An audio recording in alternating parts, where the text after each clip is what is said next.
ቅድሚያ የምንሰጠው ለቆጣቢዎቹ ነው። ቆጣቢዎችን እንዴት አድርገን በመንግስት በጀት የተገነቡ ቤቶችን መክፈል የሚችሉበት አግባብን እንዘረጋለን የሚለው ከንግድ ባንክ ጋራ ተነጋግረንበት አሰራሩ ላይ ወደ መግባባት መተናል። ሰላም ጤና ይስጥልኝ ውድ የቻናሌ ቤተሰቦች፣ በአዲስ አበባ ከተማ ትልቅ የነዋሪዎች ስጋትና ጥያቄ ሆኖ የቆየው የመኖሪያ ቤት አቅርቦት ጉዳይ አዲስ ምዕራፍ ላይ የደረሰ ይመስላል። ከንቲባ አዳነች አቤቤ በቅርቡ ባደረጉት መግለጫ የከተማውን የቤት ፍላጎት በዘላቂነት ለመፍታት የተነደፉ 5 ዋና ዋና ስትራቴጂዎችን ይፋ አድርገዋል።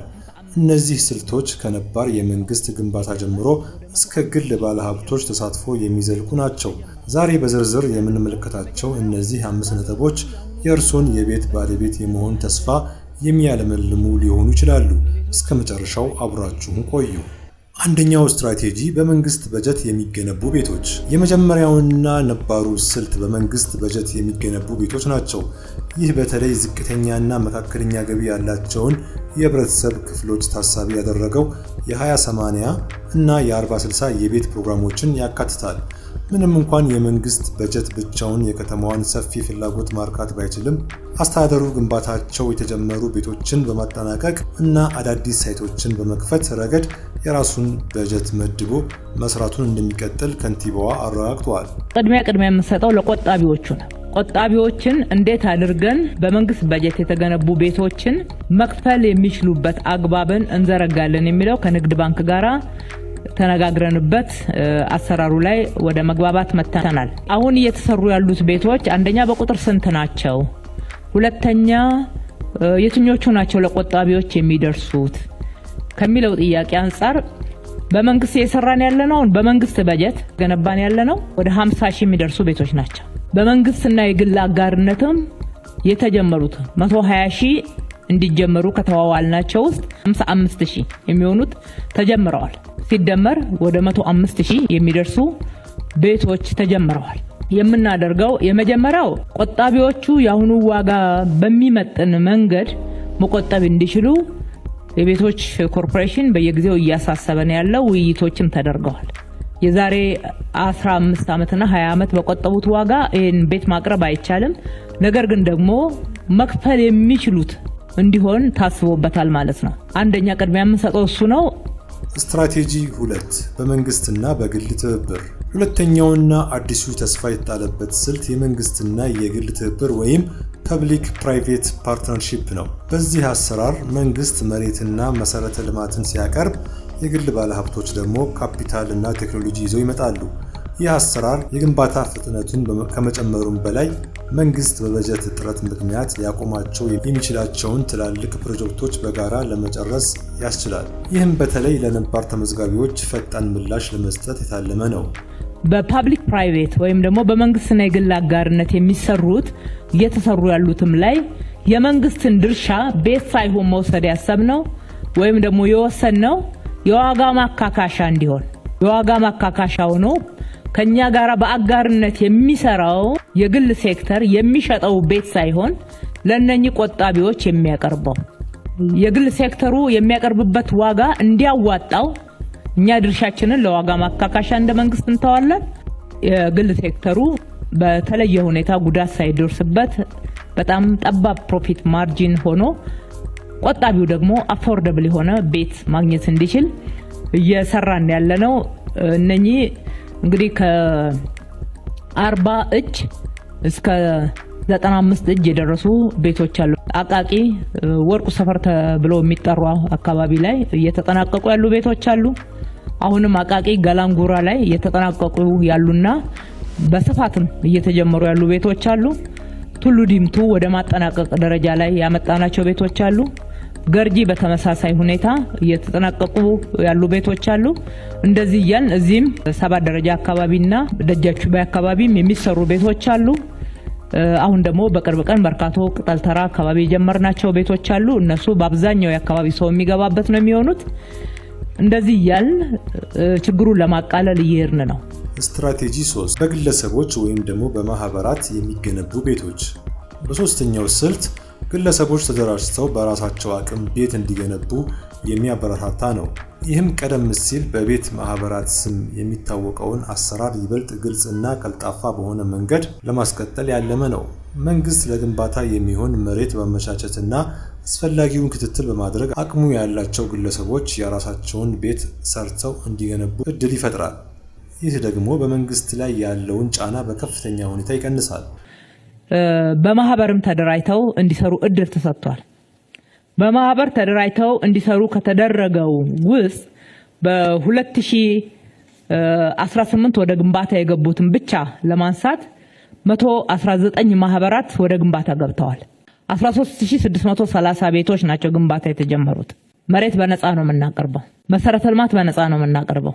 እስከ ሳይት ድረስ የሚደርሰው ቤቱ ላይ የሚሰራውን መሰረተ ልማት ብቻ ነው ማህበራቱ ወጪ የሚያወጡበት። ይሄ እንዳለ ሆኖ ከዚህ ውስጥ የተለያዩ ማህበራት በተለይ ቆጣቢዎች ወደ 13000 የሚሆነውን ይሸፍናሉ ማለት ነው። የተቀሩት የመምህራን ቤቶች ናቸው የተጀመሩት።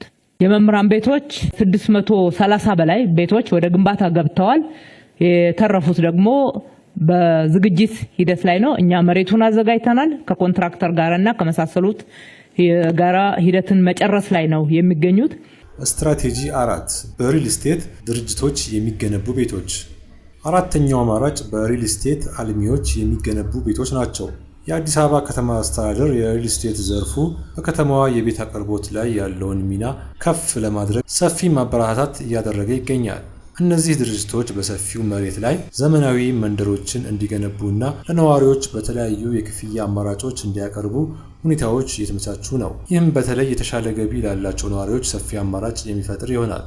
በሪል ስቴት በአፓርትመንት በተለያዩ ያንን ደግሞ መግዛት የሚገባው ማህበረሰብም ታሳቢ ተደርጎ መሬት አቅርበን ክትትል አድርገን እየደገፍን የሚሰሩ ስለሆኑ 32073 ቤቶች እየተገነቡ ነው ያሉት። ስትራቴጂ 5 የግለሰቦች ቅንጅት። አምስተኛውና እጅግ ሳቢው ስልት ግለሰብ ከግለሰብ ጋር በመቀናጀት የሚገነቡ ቤቶች ናቸው። ይህም መሬት ኖሯቸው የመገንባት አቅም የሌላቸውን ሰዎች በጀት ኖሯቸው መሬት ከሌላቸው ሰዎች ጋር በማገናኘት በጋራ እንዲገነቡ የሚያስችል አሰራር ነው። ይህ የመሬትና የበጀት ቅንጅት በከተማዋ ውስጥ በብክነት የተቀመጡ መሬቶች ጥቅም ላይ እንዲውሉና ብዙ ቤተሰቦች በአጭር ጊዜ ውስጥ መጠለያ ባለቤት እንዲሆኑ መንገድ ይከፍታል። በግለሰቦች የራሳቸውን ቤት የሚገነቡ ግለሰቦች ማለት ነው 20000 ቤቶች እየተገነቡ ነው ያሉት። በአጠቃላይ በአሁኑ ወቅት ግንባታ ላይ ያሉ የመንግስትን ጨምሮ 165903 ቤቶች በግንባታ ሂደት ላይ ነው ያሉት። በደንብ እንዲጠናቀቁ ከዚህ በፊቱ እየተሰነካከሉ ረጅም ጊዜ እንዳይወስዱ ክትትል እናደርጋለን ማለት ነው። መንግስት ድርሻ ባለውና በሚሰራበት ላይ በበጎ አድራጎት ከሚገነቡት ውጪ በቁጠባ የሚሰሩ ወይም ደግሞ በመንግስት ትሬጀሪ ለክራይ ከሚሰሩት ቤቶች ውጪ ያሉትን ለቆጣቢዎች ነው ቅድሚያ የምንሰጠው። እንደ ህዝባችን ውሳኔ መሰረት በሚቀጥለው ምርጫ ዘመን ህዝቡ ድምጽ ሰጥቶን የምንመረጥ ከሆነ በእቅዳችንም ላይ በይፋ የተቀመጠው በ10 አመቱም ሮድማፓችን ላይ በተቀመጠው በየአመቱ 100 ሺህ ቤቶችን እየገነባን ለመሄድ ነው። እንደ መንግስት የባንክ ብድር ለማግኘትም ከተማው በጋራ መኖሪያ ቤቶች ግንባታ ሂደት የነበረበት እዳ ተመልሶ እስካልተገባደደ ድረስ ብድር ለማግኘት አልቻልንም። ይሄ ደግሞ ተጨባጭ ሁኔታ ስለሆነ እሱም መክፈል ላይ ነው ትኩረት ያደረግነው። አንዳንድ ቤቶችንም ስናስተላልፍ እንከፍላለን፣ ከበጀታችንም ጭምር ስንከፍል ነው የመጣ ነው ማለት ነው። በነበረው ብልሹ አሰራር ከፋይ ማን እንደሆነ ያልታወቀ እዳው ግን የከተማ አስተዳደሩ በሰጠው ዋስትና መሰረት የመክፈል ግዴታ ያለበት እንደነበረና ከ60 ቢሊዮን በላይ እዳ ተረክበን እዚህ ምክር ቤት በየጊዜው ሪፖርት ስናቀርብ ነው የቆየ ነው። ከፍተኛ ወለድ ጭማሪ ስላለው እዳ አሁንም አላለቀም፣ ግን ክፍያችን 60 ቢሊዮን ደርሷል። አሁን 60 ቢሊዮን ያክል መልሰናል። በየጊዜው የሚወልደው እዳ አለ። እሱን ጨምሮ አሁንም ቢሆን ወደ 30 ቢሊዮን እዳ አለብን። እሱን ለመጨረስ ጥረት እያደረግን ነው። ስለዚህ ምንድነው ያደረግነው? እንደ ድሮ ከባንክ ብድር እየወሰድን ቤት መስራት አልቻልንም። ከባንክ በዚህ ለውጥ ዘመን ያገኘናት ትንሽ ገንዘብ የነበሩትን የጋራ መኖሪያ ቤቶች ማስጨረሻ ነው ያደረግነው። አሁን የጀመርናቸው ቤቶች በመንግስት ትሬጀሪ ነው፣ በከተማው ገቢ ነው የጀመርነው። በሚሊዮኖች ተመዝግበው እየቆጠቡ ቤት ሲጠባበቁ የነበሩ የከተማችን ነዋሪዎች አሉ። ታቅዶ ሲሰራ የነበረው ቤት ደግሞ ለነኚህ ሚሊዮኖች በዋናነት ወደ 270 ሺህ የሚደርስ ቤት እንደነበረ ደጋግመን ለዚህ ምክር ቤት አቀርበናል። የተመዘገበው ብቻ ሳይሆን አዳጊ ፍላጎት በመሆኑ ምክንያት በየጊዜው ቤት የሚጠይቅ ሰው እየጨመረ ነው የሚመጣው። አቅርቦትን መጨመር ነው የሚል ነው የተከተልነው። አሁን እሱን ማስታወስ ስለሚያስፈልግ ነው። የቆጣቢዎቿን ብቻ ከውስጡ ነጥለን እንድንመልሳለን ብንል ማህበረሰባችን ጋር ያለውን ጥያቄና ቅሬታ በተሟላ ሁኔታ ይመልሰው።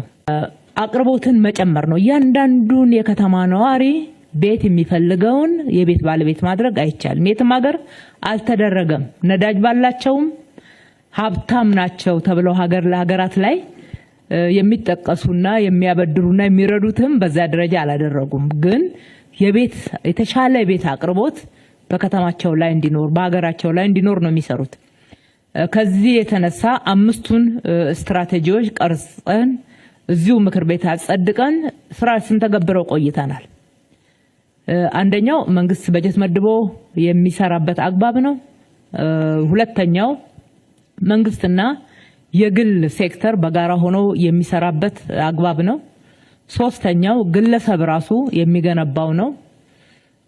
አራተኛው በሪል ስቴት በድርጅቶች የሚገነባ ነው። አምስተኛው ግለሰብና ግለሰብ ገንዘብ ያለውና መሬት ያለው ተቀናይቶ የሚሰራበት ነው። በበጎ አድራጎት የምንሰራው መንግስት የሚሰራው የሚባለው ማዕቀፍ ውስጥ ነው ይዘነው ያለነው። ይህንን መነሻ በማድረግ ባለፉት 5 ዓመታት ለህዝባችን ቃል በገባነው መሰረት የገነባነው አቅርቦቱን በመጨመር በግል ሴክተሩ ጨምሮ ወደ 480 ሺህ ደርሷል። በብዙ ፈተና ውስጥ ሆነን 480 ሺህ ቤቶችን ለህዝባችን አቅርቦት መጨመር ላይ ማከል ችለናል ማለት ነው። ውድ የቻናል ቤተሰቦች ከንቲባ አዳነች አቤቤ የገለጸችው እነዚህ 5 ስትራቴጂዎች በተግባር ሲተረጎሙ የከተማውን የቤት ችግር በከፍተኛ ደረጃ ይቀንሳሉ ተብሎ ይጠበቃል።